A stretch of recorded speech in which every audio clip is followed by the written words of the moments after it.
हाण जेको महीनो ईंदो उन महीने जो नालो छा आहे? रमज़ान शरीफ। हाँ रमज़ान ईंदो, यो रमज़ान शरीफ ईंदो आ त कई पैगाम खणी ईंदो आ, उनमें हिकिड़ो पैगाम इहो बि खणी ईंदो आ, ऐं बानो सॼो साल जेतिरियूं ख़ैरातूं कयव, जेतिरा सदका कयव, जेतिरी सखा कयव, उहा घटि हुई। रमज़ान में उन खां ॾहूण मथे तव्हांखे सखावत करणी आहे। रमज़ानुल मुबारक जो महीनो आयो, अल्लाह रब्बुल आलमीन जो इनाम आयो। रमज़ानुल मुबारक जो शान कुरान में, कुरान जो शान रमज़ान में, रमज़ानुल मुबारक जो बरकात अल्लाह कुरान में भी बयान फरमायो, नबी पाक जी हदीस में भी बयान फरमायो। और कुरान फरमाए तो बिस्मिल्लाहिर्रहमानिर्रहीम, शहरु रमज़ानल्लज़ी उनज़िल फ़ीहिल कुरआन हुदल लिन्नास व बय्यिनातिम मिनल हुदा वल फुरक़ान। महीनो रमज़ान जो जंहिंमें नाज़िल कयो असां कुरान मजीद, जेको फ़र्क़ कंदड़ किताब आहे, हक़ ऐं बातिल जे विच में फ़र्क़ कंदड़ किताब आहे, सच्चे कूड़ जे विच में फ़र्क़ कंदड़ किताब आहे, दोज़ख ऐं जन्नत जे विच में फ़र्क़ कंदड़ किताब आहे। उनमें ईमानदारी भी घणी करणी आहे, पंहिंजे निगाहुनि जी हिफ़ाज़त भी घणी करणी आहे, रोज़नि जी तक़वा जी पाबंदी भी घणी करणी आहे। छो जो मोमिननि ते इन महीने में रमज़ान जा रोज़ा फ़र्ज़ कया विया। रमज़ान जो महीनो एतिकाफ़ जो महीनो आहे, रमज़ान जो महीनो रोज़नि जो महीनो आहे, रमज़ानुल मुबारक जो महीनो कुरान मजीद जी तिलावत घणी जो महीनो आहे, रमज़ानुल मुबारक जो महीनो लैलतुल क़द्र जो महीनो आहे, रमज़ानुल मुबारक जो महीनो सहरी ऐं इफ्तारी जी बरकतुनि जो महीनो आहे, रमज़ानुल मुबारक जो महीनो आसमान ता नूरानी पर्दा हटाइण जो महीनो आहे, रमज़ानुल मुबारक जो महीनो जन्नत जे दरवाज़नि खे खोलण वारो महीनो आहे, रमज़ानुल मुबारक जो महीनो शैतान जी गिची में गट विझण जो महीनो आहे, रमज़ानुल मुबारक जो महीनो जहन्नम जा दरवाज़ा बंद कराइण वारो महीनो आहे, रमज़ानुल मुबारक जो महीनो जहन्नम का बाना आजाद कराइण जो महीनो आहे। इहा ई वजह आहे रमज़ान सभिनी बरकतुनि खां वॾो बरकतुनि वारो महीनो आहे। अञा बुलंद आवाज़ सां, बुलंद आवाज़ सां। इहा ई वजह आहे रमज़ानुल मुबारक जो महीनो अम्मा फातिमतुज़ ज़हरा रज़ी अल्लाह अन्हा हज़रत अली रज़ी अल्लाह अन्हु के फरमायो, ऐ अली खादे पीते जो इंतजाम कर, भुख ऐं फ़क़्र फ़ाक़ा आहे। ऐ अली फ़क़्र फ़ाक़ा आहे, भुख जो आलम आहे, मेहरबानी करे कुछ खणी आ। हज़रत शेर खुदा अली रज़ी अल्लाह अन्हु मज़दूरी करण वियो, मज़दूरी कयई, सॼो ॾींहुं कुछ मज़दूरी करे शाम जे टाइम ते मोटी आयो। अम्मा फातिमतुज़ ज़हरा रज़ी अल्लाह अन्हा पोवन में खाधो पीतो पचायो, खाधो पचायो, दस्तरखान ते लगायो, दस्तरखान खाधे सां भरियल हो। ओदा अज़ान जो टाइम अचण वारो हो, दरवाजे ते हिकिड़ो यतीम आयो, जे यतीम जी दरवाजे ते सिधाई निदाई त यतीम आया, खाइण जे लाइ कुछ कोन्हे, घर में भी भुख फ़क़्र फ़ाक़ा, न्याणियूं भुख ते आहिनि, महिरबानी करे कुछ ॾियो। हज़रत अम्मा फातिमतुज़ ज़हरा रज़ी अल्लाह ताला अन्हा हज़रत शेर खुदा अली रज़ी अल्लाह अन्हु खां अर्ज़ सवाल कयो, ऐं अली जी इजाज़त हुजे त सॼो जो सॼो दस्तरखान खणी यतीम जे हवाले कयूं। अम्मा फातिमा सखी हुई त हज़रत शेर खुदा अली वो वॾो सखी आहे। वरी हसन हुसैन भी वॾा सखी आहिनि, छो जो नबी पाक पाण भी उन जो सॼो घराणो भी सखी आहे। हज़रत अली फरमायो, मुंहिंजी इजाज़त आहे, मर्ज़ी तुंहिंजी। अम्मा फातिमा वेड़े सॼो दस्तरखान यतीम जे हवाले करे फरमाई त रसूलुल्लाह सल्लल्लाहु अलैहि वसल्लम फरमायो न जे वट हुजे ही हिकड़े ॾींहं जो खाधो पो बि मोहताज के सॼो ॾेई छॾे पाण बुख काटे त उन जो आसमान ते सॾु थींदो आहे ऐ अल्लाह जा वली हाण नए सिरे सां वञी इबादतूं कर पोयां अगला पोयां सब गुनाह तुंहिंजा बख़्शजी धोपी पाक थी वियो अमान नाम तो अॼु बुख था काटियो ॾिनो यतीम खे पानी ते रोज़ो खोलियो वरी सुबुह जो बि पानी ते रोज़ो रखियो बेनी हज़रत अली रज़ी अल्लाह अन्हु मजदूरी करे खणी आयो अॼु वरी तैयार करे दस्तरखान लगायो वियो अज़ान मगरिब जो टाइम करीब हो कोई मिस्कीन आयो जे दरवाजो खड़कायो मिस्कीन आया मोहताज बुख फकरा मेहरबानी करे मुझे हाल दे रहम कयो मुझा बच्चा भुख दे तने हज़रत अम्मा फातिमा ज़हरा रज़ी अल्लाह अन्हा अज पंहिंजे पुटड़न हसन हुसैन का पुछो ऐ पुटड़ो जेकने फकर फाका अज भी काटे सगो अज भी भुख ते रही सगो त पो अली उल मुर्तजा का इजाजत वठा नंढड़न जी इजाजत मिली वई हज़रत अली जी इजाजत मिली वई मजी भी सजो दस्तरखान मेड़े मिस्कीन जे हवाले करे पान भुख काटियो उन्हनि जो मकाम हो सखावत में एडी सखा जो जज्बो हो उन्हनि में ॾेई छॾियो वरी उहा रात वो भुख ते टियों ॾींहुं आयो दस्तरखान लगायो वियो दरवाजो खड़कियो केदी आया केदिन जी रसूल पारत कई केदी भुख ते हुजन तमां ढो कयो क़यामत जेनी दर्दनाक हिसाब थींदो केदी जो सवाल आयो अम्मा फातिमा ज़हरा इजाजत सभिनी का तलब करे टियों भी उन्हनि जे हवाले मानी कई तरी रात जो कुरान शरीफ जी आयत इन्हनि जे शान में नाजिल थी कुरान फरमाए तो वयुतइमून अत्तामल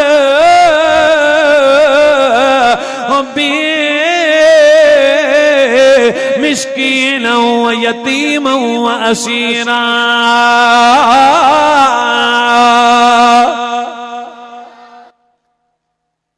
ई उहे माण्हू जेके खाधो खाराइनि था मूं रब जी मोहब्बत में मिस्कीन यतीम असीरा मिस्कीनन के यतीमन के दिल के मूं रब जी मोहब्बत में खाधा खाराईंदा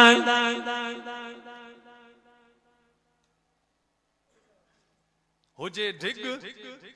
ऐं पो खाराए जे ॿियनि खे इहा सखावत ऐं कुछ न हुजे पाण के पोइते करे ॿिए खे खाराइजे त इनखे चइबो आहे ईसार ईसार हो उन्हनि में सखावत खां मथियों दर्जो ईसार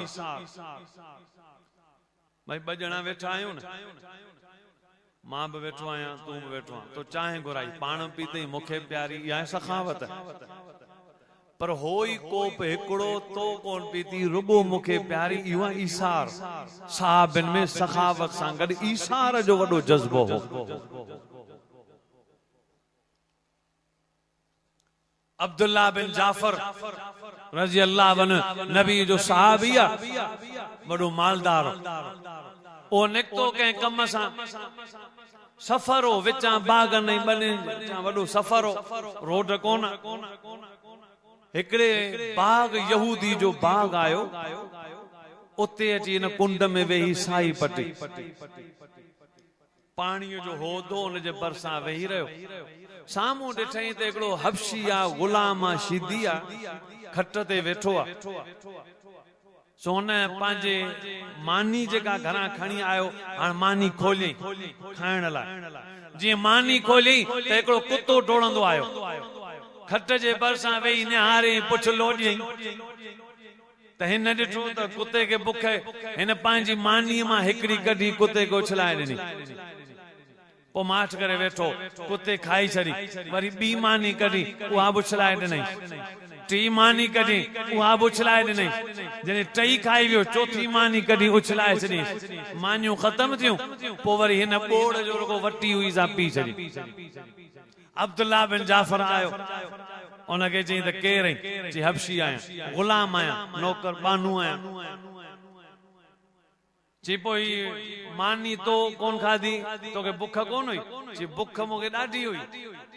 पर साईं ही जेको कुत्तो मुंहिंजो हेरायल कोन्हे ही को वीचारो ॿाहिरां को आयो आहे मुसाफ़िर सो मां हिकिड़ी मानी हुनखे ॾिनी मां चयो मतां बुख हुजेसि हिकिड़ी मानी ॾिनी मां खाई वियो पोइ मां ॾिठो अञा बि मानीअ जी हिनखे ज़रूरत आहे वीचारे खे बुख मां वरी ॿी बि मानी ॾिनीमांसि ॾिठमि त खाई वियो वरी टी बि ॾिनीमांसि मां चयो अञा बि बुख त चौथी हुई ॾेई छॾीमांसि मूंखे बुख त मुंहिंजो ख़ैरु आहे वरी सुभाणे वञी खाईंदासीं इंशाअल्लाह अब्दुल्ला बिन जाफर ॾाढो ख़ुशि थियो अहिड़ा माण्हू आहिनि हैरान थी वियो सखिन जे मथां सखी हूंदा सखिन जे मथां सखी ॿुधजो अब्दुल्ला बिन जाफर चयो त बाग़ कंहिंजो आहे चई मुंहिंजो मालिक आहे जंहिंजो मां बानू आहियां उहो यहूदी आहे चई मूंखे हुन सां मिलाए चई शाम जो ईंदो इंतज़ार कई शाम जो आयो अब्दुल्ला बिन जाफर उनखे चयो यहूदी खे बाग़ खपाईंदे मां वठण थो चाहियां पैसा ॾियनि हुन चयो हा पोइ खपाइण जो मूंड कोन्हे भला जे चवी थो त पोइ डबल क़ीमत में चई भले ट्रिपल क़ीमत में जी ठीक आहे डबल कीमत में हेतरी कीमत जेतरी हुन ॿुधाई अब्दुल्ला बिन जाफर हुआ हुनखे कीमत ॾींदे चयो हिकिड़ी शर्त ते बाग़ बि ॾींदे पर इहो हबशी बि जेको बानू अथई इहो बि मूंखे खपाए ॾींदे चई हल इहो बि क़बूल आहे बाग़ बि वरितई इहो बानू बि वरितई पोइ जंहिंमें यहूदी वियो तॾहिं अब्दुल्ला बिन जाफर फरमायो ऐं हबशी गुलाम हाणे हीअं कर बाग़ ही थियो मुंहिंजो मां वरितो आहे ऐं तोखे बि मां वरितो आहे तूं बि मुंहिंजो आहे हाणे इहो बाग़ ॾियां थो तोखे कयां थो आज़ाद हाणे इहो बाग़ ॼाणी तूं ॼाणी ऐं वञा पियो तो कुते ते रहम कयो मूंखे वरी तो ते रहम अची वियो असां जो कुतो ॾिसंदासीं हेड़ो भीट खणंदासीं सिरो टोको सघो हुजे धक सोलो लॻे खैरात कई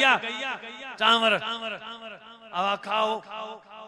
सभिनी माण्हुनि बूटियूं बि खाधियूं बाकरा बि खाधऊं छोला ऐं चणा बि खाधऊं चांवर बि जाम खाधऊं कुतो वीचारो रुगो हॾो खाइण आयो आहे थका जो लठ कराई त रड़ो हुन ॻोठ में वञी पहुतो ठीकु आहे चांवर त तव्हांजो हक़ो बूटियूं तव्हांजो हक़ो हॾो हिन ग़रीब जो हक़ कोन्हे हॾो ॾियोसि वीचारे न लठंदो दज़ करायो खैरात चांवर जो दाणो किरियो माकोड़ी बि खाईंदी हॾो उछलायो कुतो बि खाईंदो खैरात आहे सवाब मिलंदो पखी खाइनि जानवर खाइनि जीत खाइनि कुता खाइनि बिला खाइनि इंसान खाइनि सभु खाईंदा सभिनी जे खाइण जो जुदा जुदा अजुर ऐं सवाब मिलंदो कुतनि खे मारींदा न करियो उन्हनि खे खणी हॾो ॾियो हॾो भला हिन जो हक़ आहे नाराज़ न थी जो बिरो ही मुंहिंजा जमायती पोइ हिकिड़ी जाइ ते मुंहिंजा दोस्त आहिनि इहे सांगड़ ॾे बिरो इहा रहीमदाद हाफ़िज़ आहे मुंहिंजो दोस्त आहे कहिड़ो मूंखे चई असां बिरोही जी निशानी ॿुधाई मुंहिंजो कहिड़ी जे कुतो ॾिसंदासीं भितर ज़रूरु हणंदासीं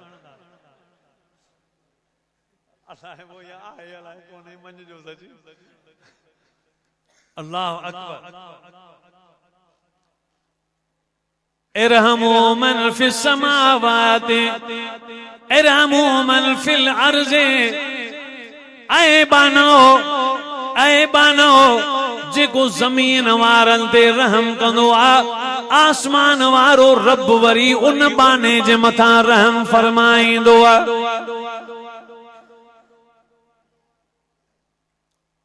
सखा हूंदी जीअं मर्दनि में सखावत तीअं औरतुनि में बि सखावत हूंदी हुई हिकिड़े ॾींहुं हज़रत अली रज़ी अल्लाह अन्हु पंहिंजे घर में आयो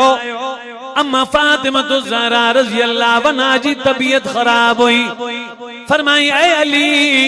तबीयत मुंहिंजी ख़राब आहे पर इन जो हल इहो आ डाणू मुंहिंजे लाइ वठी आ हिकिड़ो डाणू अनार वठी आ आऊं खावां मां खाईंदमि त मुंहिंजी तबीयत सही थी वेंदी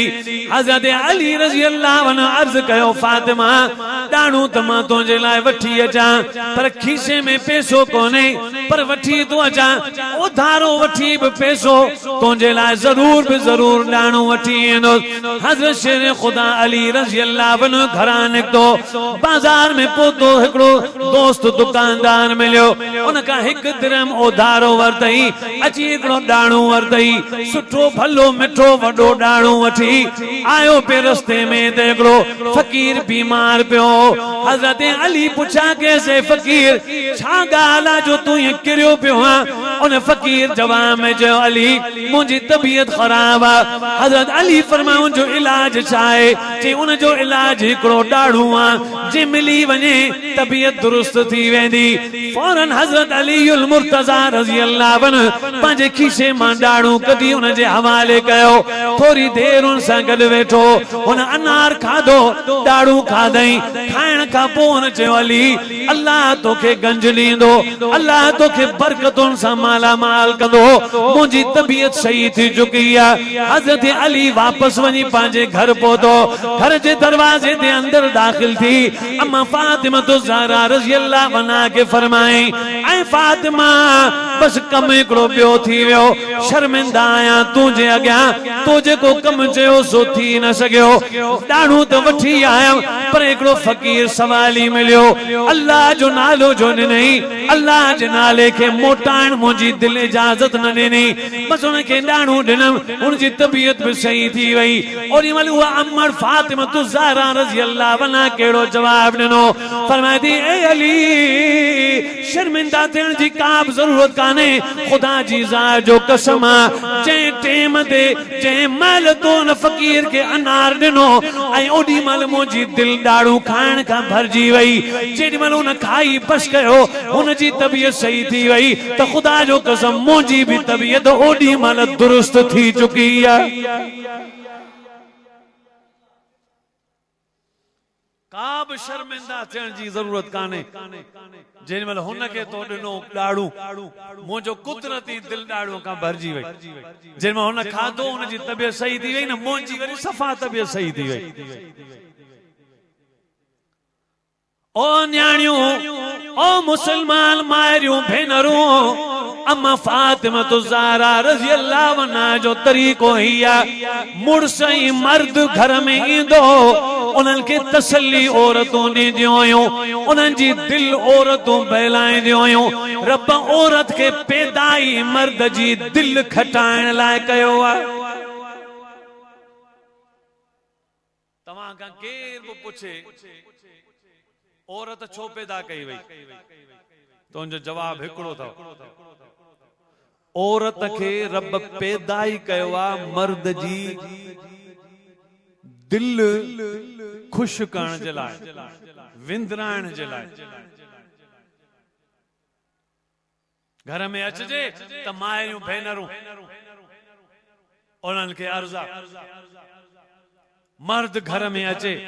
मुड़स घर में अचे भाव घर में अचे पीउ घर में अचे पुट घर में अचे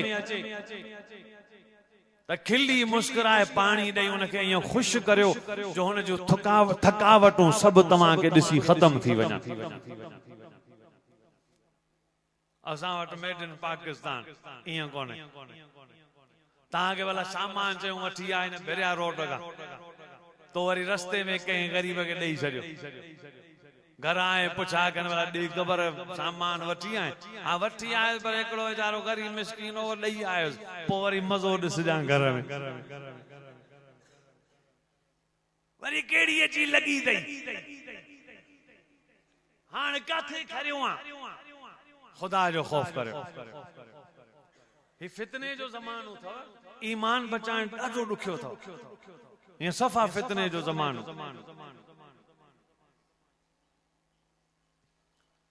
अल्लाह अकबर अल्लाह जे रसूल जी महफिल हिकिड़ो साहबी आयो साहबी फरमाए तो सही बाहर को एकड़ो मानू बीठो आ नऊ वठी अचा तव्हां जी पुछा पियो करे साईं जिन इजाजत ॾिनी उहो माण्हू वठी आया तॾहिं उन अची चयो अल्लाह जा रसूल मां तव्हां ते कलमो भी पढ़ंदुसि तव्हांजो मेहमान आया रात भी रहंदुसि बुख भी ॾाढी लगी आ मानी भी खाईंदुसि तॾहिं नबी पाक सल्लल्लाहु अलैहि वसल्लम उन कंडीशन में हुआ जो घर में कुछ कोन फकरो फाका जो ॾींहुं गुज़री रहियो खुद भी रसूल बुख ते हो सहाबी भी फकरो फाका ते आ ऐं ॾींहं जो नबी साईं जन इहो पुछी चुका हुआ कंहिंजे घर में मानी हुजे त ॿुधायो पर कंहिंजे घर में मानी हिकड़ी भी कोन हुई सब फकरो फाका ते हुआ मथा मेहमान आयो शाम जो टेम हो नबी पाक सल्लल्लाहु अलैहि वसल्लम ऐलान कयो ऐं मुंहिंजे शान वारा प्यारा साहबियो हिकिड़ो मुंहिंजो मेहमान आयो आहे केरा तव्हां में मेहमान के वठी वनी पंहिंजे घर मानी खाराईंदो तॾहिं हिकिड़े साहबी हथ मथे कयो चई साईं हिकड़ी मानी जो इंतजाम थी वेंदो इजाजत ॾियो त हिन मेहमान के मां वनी पंहिंजे घर मानी खारायां उन वेचारे पंहिंजे घर लाइ बच्चा ज़ाल पाण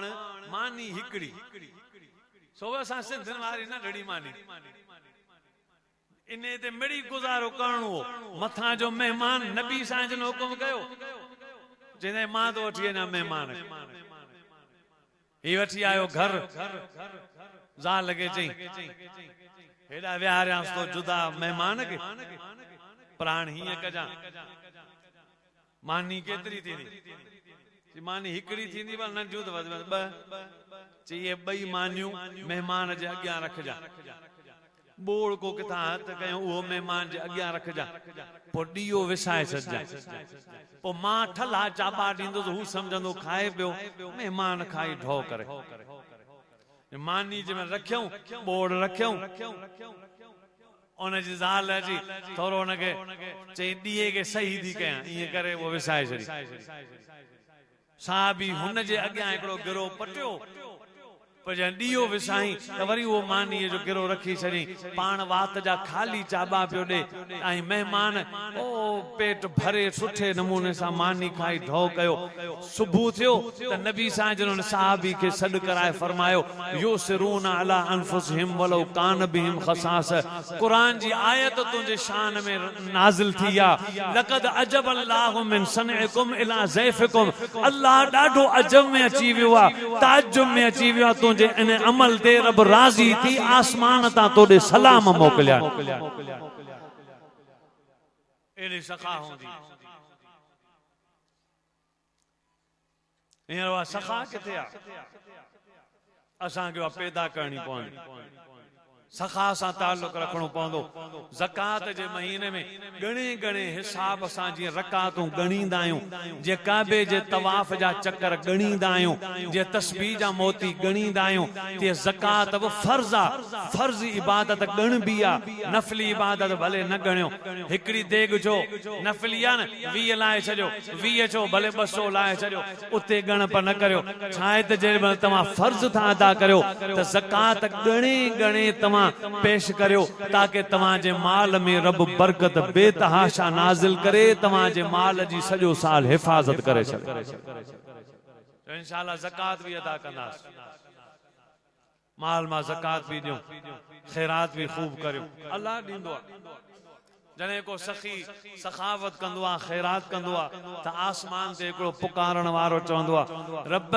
जीअं तुंहिंजे नाले ते हिन हथ खोले छॾियान तूं बि इन बाने जे लाइ पंहिंजे रहमत जा दर खोले छॾ वो थोरो थोरो ॾींदो वञे तूं घणो घणो ॾींदो वञे अल्लाह बरकत नसीब करे ये शयूं इन्हनि ते पाबंद थियूं मदरसनि सां मस्जिदूं इहे ख़ैरातुनि जा घर अथव मस्जिद में सखा मदरसे में सखा तालिब पढ़न उन्हनि ते सखा छो जो दुनिया जा वॾा वली इहे तालिब अथव जेके फजर खां वठी इशा ताईं रुगो क़ुरान ई क़ुरान था पढ़नि वॾा वली अथव फजर नमाज थी कई माण्हू सुम्हिया पिया ही वेचारा फजर ते नमाज पढ़ी खोले क़ुरान जो पढ़न पिया त 11 थिया यारे ताईं क़ुरान पढ़ियो हाण उस्ताद जो वञी सुम्हो हिननि जो पढ़ण त इबादत हो पर हाणे जे निंड न कंदा त वरी ॿीहर पढ़ी कोन सघंदा रात जो जागी कोन सघंदा इन्ही जे करे रात जो जागी क़ुरान पढ़ण लाइ ॾींहं जो सुम्हनि था त इहो ॾींहं जो सुम्हण बि उन्हनि जी इबादत आहे वरी उथिया मानी खाओ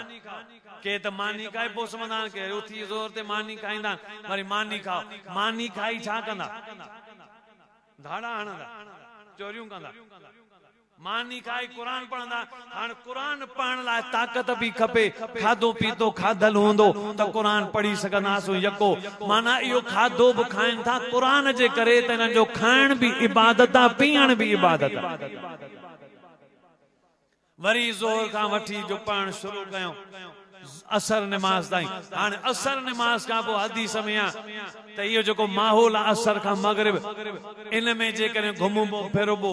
नई हवा वठबी त तबियत में ताज़गी पैदा थींदी आहे अल अकुल सलीम फिल जिस्म सलीम इन करे तव्हांजे जिस्म खे ताज़गी थींदी इन जे करे तव्हां चक्कर ॾींदा करियो घुमंदा करियो शेरो तफरी सावक ॾिसंदा करे हाणे ये ॿार ॿाहिरि निकिरी पंहिंजी तबियत खे सही रखण लाइ छो जो राति जो पढ़णो आहे ॾींहं जो पढ़णो आहे ऐं हर वक़्तु हर टाइम मदरसे क़ुरान पढ़णो आहे इन जे करे वञनि पिया चक्कर ॾियण थोरो ज़हन ताज़ो थिए मगरिब खां इशा ताईं वरी सबक़ यादि थींदो इन करे हू जेको चक्कर पिया ॾियनि इहो चक्कर ॾियण बि हिननि जी इबादत आहे वरी मगरिब खां इशा ताईं पढ़िया इहो पढ़ण इबादत हो वरी इशा ते हाणे थकिजी टुटिजी किरिया वरी फजर खां पोइ पढ़ाई करणी हुई इन करे राति जो सुम्हण ज़रूरी हो राति जो सुता त हिननि जो 24 कलाक इबादत ई इबादत में इहे ई त अल्लाह जा वली आहिनि इन्हनि ते जेको ख़र्च कंदो न क़ुरान ते ऐं तालिबनि ते उन जो ख़र्च रब वटि वॾो मक़बूल ऐं सजायो वेंदो आहे इन करे आलिमनि जो क़दुरु करियूं तालिबनि जो क़दुरु करियूं मदरसनि जो क़दुरु करियूं ऐं सुलहा जो क़दुरु करियूं ऐं हक़ जे आलिमनि जो क़दुरु करियूं सुबुह शाम पढ़ी पढ़ी पढ़ी पढ़ी हाफ़िज़ आलिम थी पोइ वरी मैदान ते निकिता ज़ुल्म सां टकराइण जे लाइ अगर इमाम हुसैन यजीद जे ज़ुल्म सां टकराइजी वियो हो त इहा सुन्नत आहे अबू हनीफा मुतसिम बिल्लाह सां टकराइजी वियो इहा सुन्नत आहे इमाम बुखारी वक्त जे हुक्मरान सां टकराइजी वियो इहा सुन्नत आहे त पोइ अॼोके दौर में अल्लामा राशिद ख़ालिद मामू सूमरो ज़ालिमनि लुटेरनि ऐं उन्हनि हक़ फबाइण वारनि मुजरिमनि सां टकराइजी वियो पत्थर रोड ते लॻा पर पंहिंजे अज़म ते मज़बूत बीठो आहे त ख़ुदा जो कसम इहा इमाम हुसैन जी सुन्नत आहे अञा को ॿियो दीन थींदो आहे छा फिरौन जे मुक़ाबले में हज़रत मूसा कोन आयो न त पोइ इहा इबादत कोन हुई मूसा अलैहिस्सलाम फिरौन सां टकराइजी वियो हजरत इब्राहिम वक्त जे बादशाह निमरूद सां टकराइजी वियो हो हजरत ईसा पंहिंजे वक्त जे बादशाह सां टक्कर खाधो हो अॼोके दौर में जेकॾहिं मौलाना फज़लुर रहमान ऐं अल्लामा राशिद साहब वक्त जे ज़ालिम हुक्मरान सां टकराइजनि था ख़ुदा जो कसम इहे नबीयनि जो रस्तो आहे रुगो दुआउनि सां कमु थोरी थींदो साईं दुआ कजां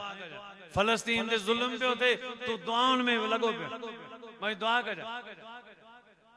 फलस्तीन ते ज़ुल्म कश्मीर ते ज़ुल्म मुसलमान जी कुर्सियुनि ते वेठल इक़्तिदार जी कुर्सियुनि ते जेके वेठा ज़ुल्म सां वेठा जने चारों तरफ बगावत ऐं ज़ुल्म होजे तने नबी साईं जन दुआउनि खे छॾे मैदान ते सहाबी वठी मैदान ते निकिता निकरी आया मैदान ते बदर में वठी हलिया 14 सहाबी शहीद थिया पर हुनैन में पहुंची विया ओहद में पहुंची विया तबूक ते पहुंची विया ज़ुलशीरा में पहुंची विया खैबर जे मैदान में पहुंची विया हर मैदान ते नबी साईं निकिता इहो ॾेखारियूं त के कम दुआउनि सां थींदा आहिनि के कम जिहाद सां थींदा आहिनि उम्मत में जिहाद भी फर्ज़ आहे दुआऊं भी होंदियूं पर जिहाद भी होंदो, जिहाद भी होंदो, तबलीग भी होंदी, तबलीग भी होंदी त वाइज भी होंदा, वाइज जी जलसा भी होंदा त मदरसा भी होंदा, मदरसा भी होंदा, खानकाऊं भी होंदियूं, खानकाऊं भी होंदियूं त इस्लामी तंजीमूं भी होंदियूं जेके मैदान ते निकरी कादियानिन यहूदिन लुटेरन सां मुकाबलो करे हिन धरती ते कुरान मजीद जो निजाम नाफिज कराईंदा। उहा सिर्फ हिकड़ी ही जमायत मैदान ते आ जंहिं जमायत जो नालो जमीयत उलमा इस्लाम। आलिमन जो साथ जो, आलिमन सां मोहब्बत करियो, आलिमन सां नफरत न करियो। छोजो आलिमन सां नफरत करण वारे जी का बि इबादत रब वटि क़बूल कान थी थिए, उन जी इबादत चट थी वञे। इन्ही जे करे पंहिंजे आलिमन सां मोहब्बत करे ईमान पंहिंजो बरक़रार रखंदासीं। इंशाअल्लाह आलिमन सां मोहब्बत कबी। बस मूं जेको चयो अल्लाह से पंहिंजी बारगाह में कबूल फरमाए। जिन दोस्तन मेहनत सां मोहब्बत सां जिन मेहनत कई जलसो रखरायो ऐं जिन उस्तादन पढ़ायो, मुबारकबाद उन्हनि तालिबन के, उस्तादन के, इंतजाम करण वारन के, चंदो ॾियण वारन के ऐं हिन कम में हथ वंडाइण वारन सभिनी खे मुबारकबाद हुजे जो रब जो कुरान बचड़न पढ़ी पूरो कयो आहे। अल्लाह जो बरकतूं असां सभिनी खे नसीब फरमाए। वाखिर दावाना अनिल हम्दुलिल्लाहि रब्बिल आलमीन।